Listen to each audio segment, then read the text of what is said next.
Prince Harry has been ordered to pay the Mail on Sunday 91,000 Australian dollars after a High Court judge ruled in favour of the publisher in a libel case.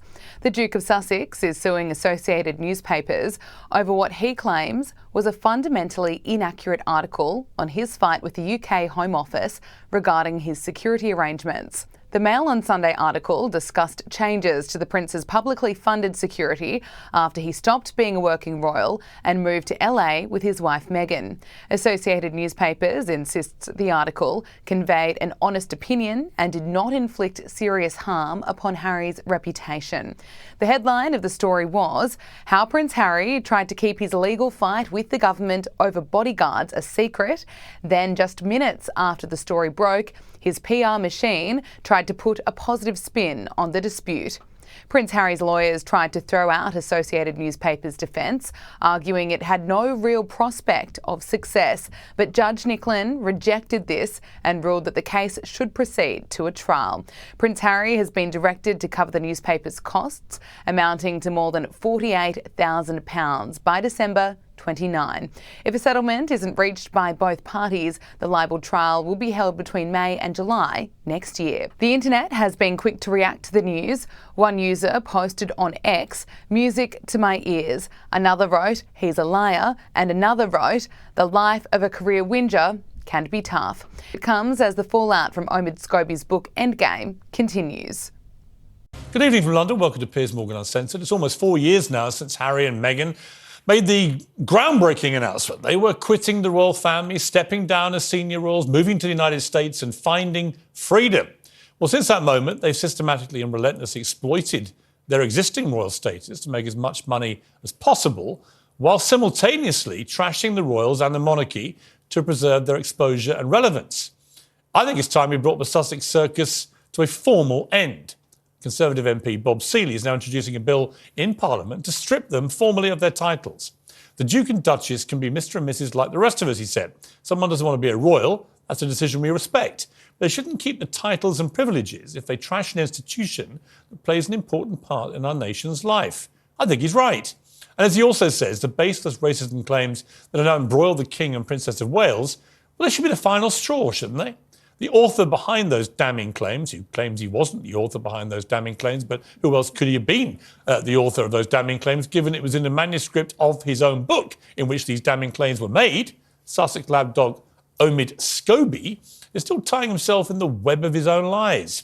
Yeah, what a series of events, right? And what a frustrating experience for me for a book that was so heavily vetted, legaled, I's dotted, T's crossed, and a book that I was extremely proud of, now completely overshadowed by an event that has caused me a lot of frustration as well. We have a full investigation going on into this series of events that happened. Yeah, I know you're frustrated, buddy, but imagine how frustrated King Charles is, or the Princess of Wales, that somehow they got called racists in a manuscript you claim you didn't actually draft that way. That's frustrating, isn't it? When the entire world is encouraged to think that you were named as racists. Little bit more frustrating than you not being able to work out why a draft of your own book appeared in the Netherlands and was translated from a copy that had the names on it that was sent to them apparently by your agent. How did your agent get that if you didn't write it? Does your agent write your books, Omid? Well, The Times has reported, like I said, that earlier version of the book did contain the names, and it was sent to the Dutch publisher. Harry and Meghan have stood by in stunning silence. So unlike them, isn't it? When private conversations of the kind that Meghan had with Charles in private letters began to circulate in this book as well, containing the names of the two people that she and Harry claim were racially insensitive about the potential skin colour of their baby. Now, these two can't normally wait to set the record straight, to sue, to go to court, to hold people to proper account for invasion of private correspondence or conversations. Why aren't they doing it now? They claim that they had nothing to do with Omid Scobie's new book. But you might remember Meghan claiming that about his last book. And then a strange thing happened. She was suing the newspaper, ironically, for invading her privacy over private correspondence. Rather similar to the situation we find ourselves in here. And when it came to the court case, after the book had been published that she had nothing to do with, she was forced to apologise, because it turned out that not only had she had something to do with it, she'd given briefing notes to her aide to go to a meeting with Omar Scobie and brief him for the book. So she was a primary source for that book. So I don't know what you make of the silence from the Sussexes. We're into nearly week 2 now of a deafening, damning silence. Weird, right? Well, the question of whether they should keep their titles, in my view, comes down to this.